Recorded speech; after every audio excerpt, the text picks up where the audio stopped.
Fique sabendo de volta e agora um bate-papo com a Rosângela Oliveira, servidora do município, intérprete de Libras aqui da Prefeitura de Maracanaú, atua também na educação, atua em eventos da Prefeitura, trazendo esse contato para as pessoas com deficiência auditiva, né? Pessoas surdas. Rosângela, muito prazer receber você aqui, é um bate-papo importantíssimo, essa função que você vem desempenhando na programação aqui da TV Potiguara, nos eventos de Maracanaú, chama a atenção e pessoas chegam até a gente perguntando sobre, e esse bate-papo com você hoje é para esclarecer muito sobre isso, muito sobre esse universo, os preconceitos que ainda existem e o que a gente tem para aprender com essa pauta, né? Pois é. Bom dia a todos, né? Bom dia, Patrick. Tá sendo um momento único para mim, né? Pela primeira vez, eu estou fazendo aqui uma entrevista aqui no Maracanaú, na TV Potiguara. Potiguara. Estou aqui representando a categoria de tradutores e intérpretes de Libras do município, né, no qual que eu sou servidora municipal, e estou participando com muita honra, né, com muita satisfação aqui agora desse estúdio, no qual foi inaugurado nesta semana. Está sendo assim muito maravilhoso proporcionar às pessoas surdas essa comunicação, no qual, né,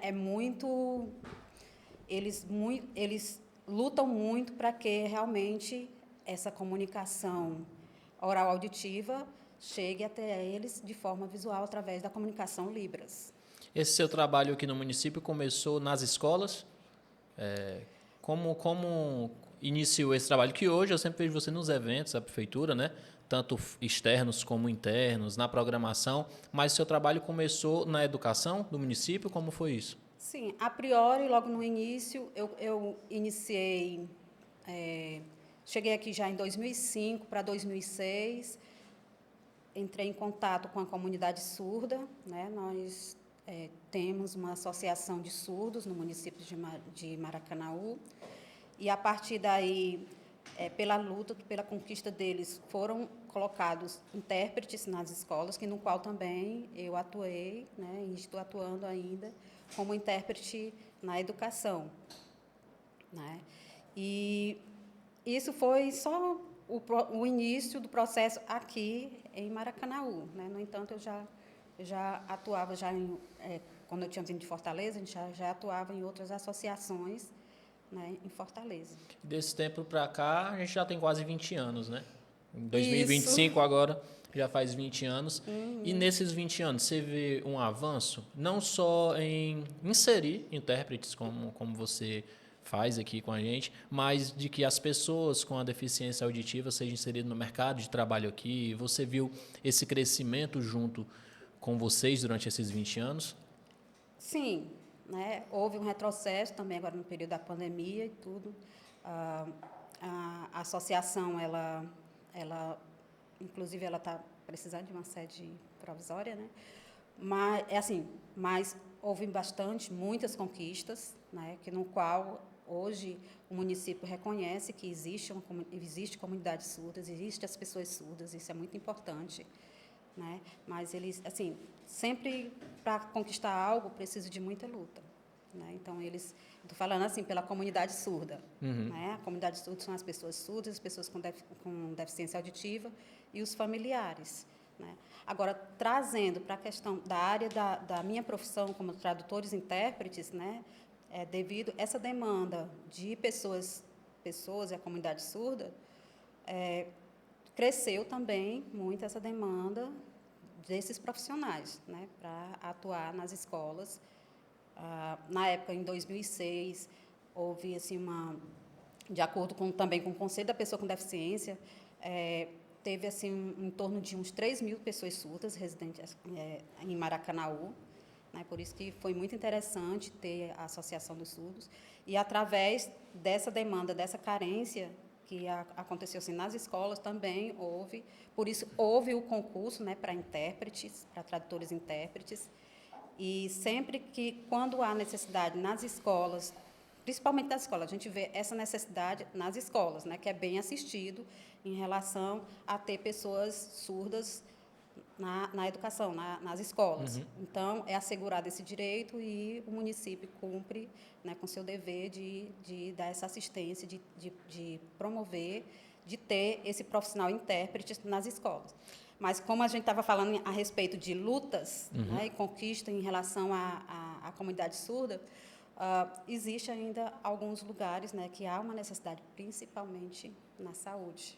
Sim. Né, que é onde a gente sabe que eles mesmos sabem dizer dessa necessidade. Né? Antes, eu lembro que essa questão do aprendizado da Libras, ele era muito específico. As pessoas procuravam um curso de Libras para fazer, mas hoje eu vejo uma necessidade, não hoje a necessidade, mas hoje eu vejo um empenho maior em inserir isso na educação básica, que é a comunicação como qualquer outra.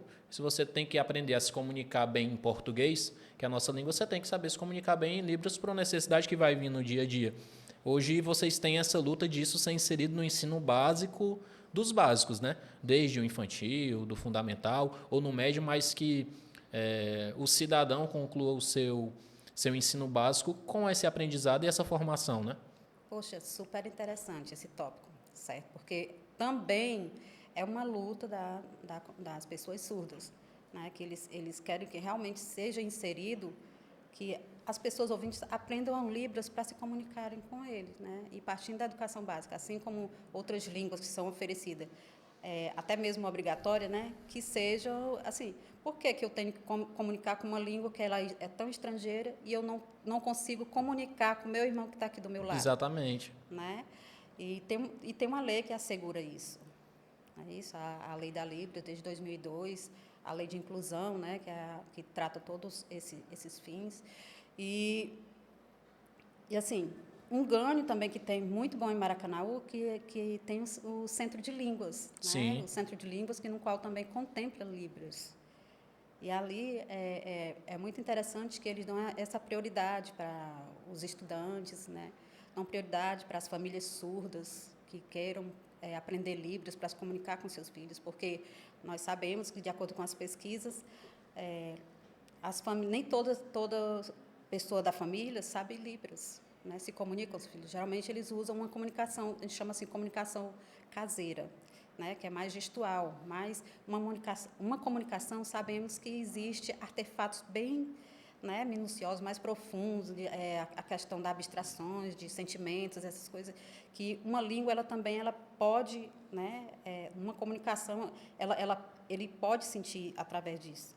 Essa comunicação caseira eu passei a usar ultimamente porque eu conheci hoje um colega meu que é deficiente auditivo, o Rodrigo, e eu conheci ele através da necessidade de entregadores lá no meu negócio, né? Ele é entregador, me indicaram ele chegou lá e eu sem nenhuma base dessa comunicação. E com uma semana que ele estava lá com a gente, eu já aprendi algumas coisas, tipo gasolina. Ele pedia, ele fazia esse sinal e algumas coisas eu já passei a atender. Mas ele, quando a gente está se comunicando, diz muito sobre essa questão da dificuldade no mercado de trabalho. Hoje, a forma que ele encontrou de fazer uma renda foi com entrega.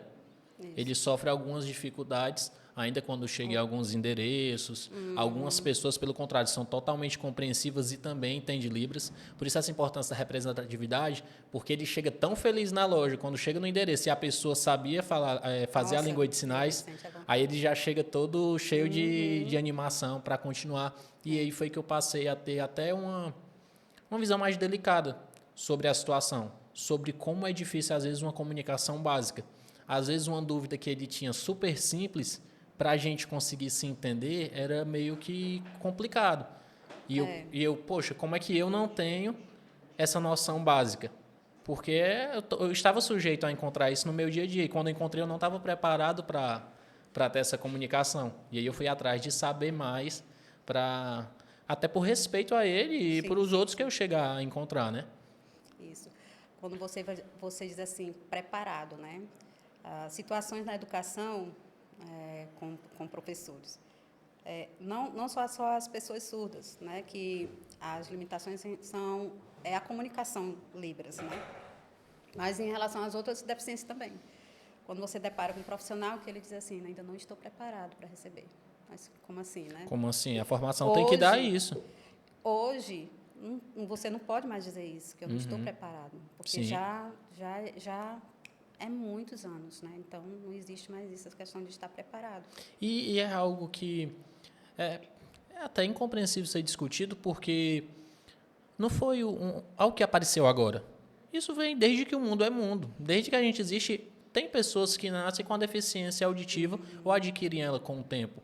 Então não é algo novo para a gente estar aprendendo agora. Essa necessidade tem há muito tempo. Isso ser só debatido agora, ainda tem gente que acha que é um debate desnecessário, não tem lógica. Porque essa deficiência vem com a gente desde sempre. Não é? Não é algo que Isso, apareceu agora. isso. E pode surgir com qualquer pessoa, né? Com qualquer pessoa. Qualquer pessoa Não está ali tem, para está sujeito a isso. Pode se tornar surdo com o tempo. isso. E Rosângela, tem algo que eu aprendi, não sei se é verídico, se até me corrigir se não, que sobre as questões. Todo surdo, ele é mudo? Não. Tem algo relacionado a isso? Inclusive se torna um preconceito surdo, que a gente chama preconceito surdo, que no qual a gente estava brincando com a palavra sobre o audismo, né? O audismo. As pessoas ouvintes têm um preconceito em relação às pessoas surdas. E aí então eles utilizam termos como mudinho, mudo, né? Aquele surdinho, certo? Então tem a nomenclatura correta, que no qual você se relaciona a ele como aquela pessoa surda, certo? Mas se eu disser que ele é surda, a pessoa surda, ele não vai ficar chateado? Não, ele vai ficar chateado por mudo, né? Dizer que mudo. Coisa que eles consideram assim, quando é mudo é quando não há comunicação. Eles têm uma comunicação, eles se comunicam, né? Tem uma forma deles de se comunicarem. Sim. Então, né, isso se torna assim pejorativo para eles. Entendi. Né? Então, uma forma de respeito mesmo. Né, pessoa com deficiência auditiva. No quadro de pessoas com deficiência auditiva, eles colocam, assim, de acordo com a lei, né, pessoas com deficiência auditiva, porque dependendo da patologia, né, que ele tem, então, realmente, as pessoas surdas, como elas se reconhecem como pessoas surdas. Certo. E padrão, não existe nenhum em relação a essa deficiência. O que eu tenho uma dúvida em saber também é que tem pessoas que nascem com a deficiência da fala, que elas não conseguem reproduzir a fala como nós conseguimos, mas ela escuta, não é? É como eu disse assim, a questão de patologia, né? Tem pessoas que têm os tipos de resíduos auditivos, tem outros que já têm a deficiência auditiva profunda, né? Entendeu? Tem Não os existe tipos. nenhum padrão, existe vários... Por exemplo, existe casos no qual as pessoas, inclusive agora na pandemia, ocorreu o quê? Eles perderam as cordas vocais. Os surdos, as pessoas surdas, né? A gente chama os surdos também, é só a questão auditiva mesmo, né, da orelha. As pessoas muitas vezes, é surdo, parece que vê ali só a orelha, né? Não vê ele como um ser humano. Sim, temos que ver ele como um ser humano no qual ele tem uma necessidade, a necessidade dele é se comunicar, e a comunicação dele a gente chama de modalidade visoespacial, né, que não é oral auditiva. Né? Como de acordo com as línguas ouvintes, são na modalidade oral auditiva, para ouvintes, né? Para as pessoas surdas é o visoespacial, que é a comunicação através da visão e as mãos, né? Que é o que a gente procura fazer na comunicação daqui. Esse seu espaço ali dedicado a isso, que é para essa visual... Visoespacial. Visoespacial. Que é a utilização da Libras, né? Que eu aprendi também na pandemia que o gestual da boca também é interessante para essa comunicação. Apesar de ser feito muito com as mãos, mas é real aquela história que eu vi na pandemia de que as máscaras nos intérpretes poderiam atrapalhar a comunicação visual com eles? É assim, ó, surdo para surdo. Tem surdos, devido a eles terem uma habilitação, essa convivência familiar, a família, a forma de se comunicar, usa muita articulação, a gente chama articulação labial. Né? Então, tem surdos que têm uma habilidade nessa questão de fazer... eles fazem leitura labial, né? Pronto, aí se basta. Não, né? Isso não basta, vamos dizer. Né? Há uma compreensão. A gente sabe que a língua portuguesa ela tem muitas nuances, palavras muito idênticas. Né? Então, algumas palavras podem confundir. Né? Então, essa questão do uso da máscara, então, mesmo às vezes, quando a pessoa tem um bigode muito grande, né, que impede a articulação labial. Mas, quando as pessoas acham que é careta, quando a gente faz as expressões faciais e corporais. Não, ele está dentro dos parâmetros, a gente chama os parâmetros como se fosse a gramática de uma língua.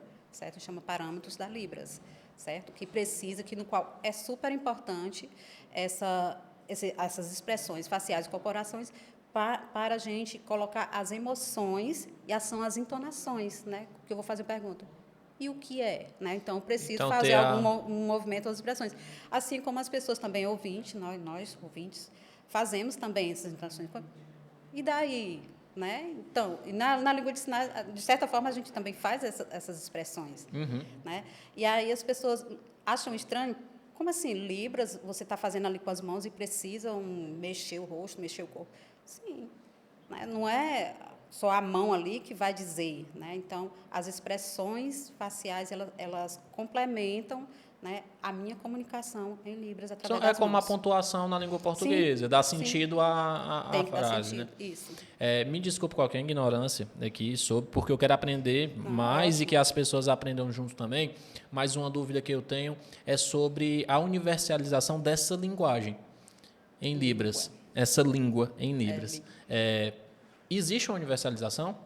Você hoje é intérprete, se comunica perfeitamente aqui no Brasil.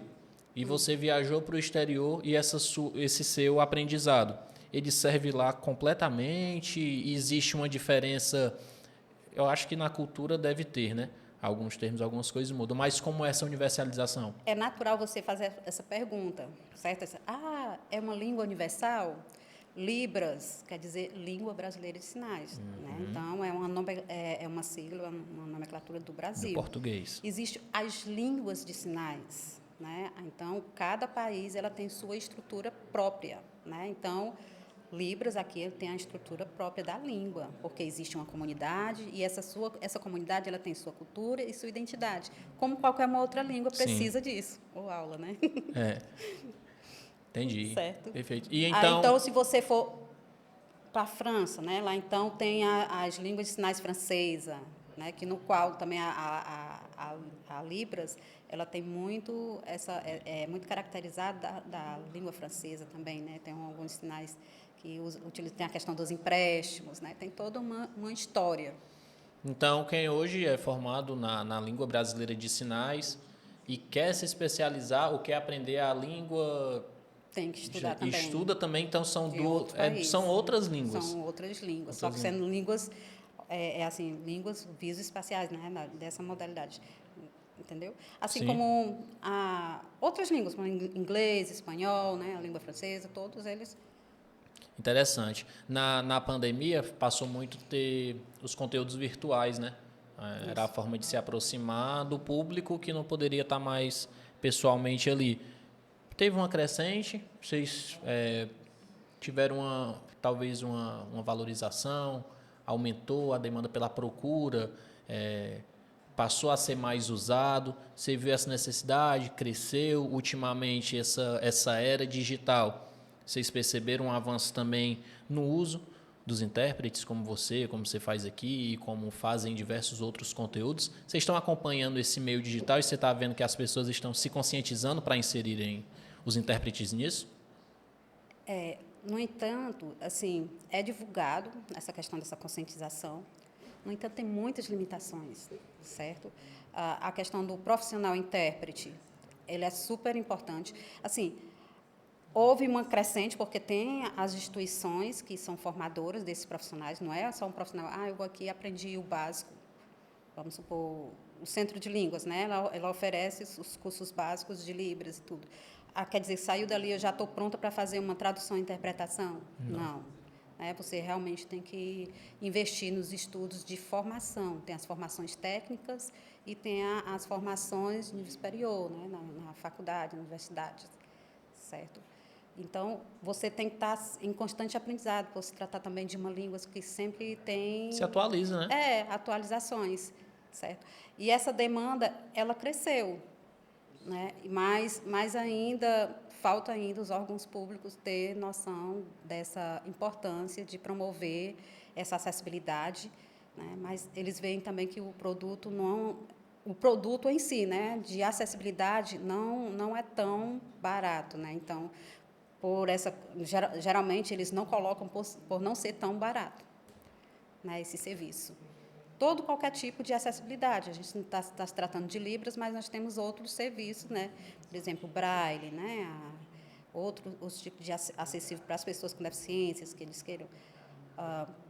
Tudo isso se torna caro. Então, o governo, quando você se vê essa questão de gastos, né?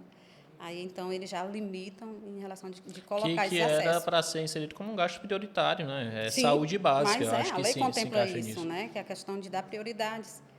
É uma necessidade prioritária mesmo.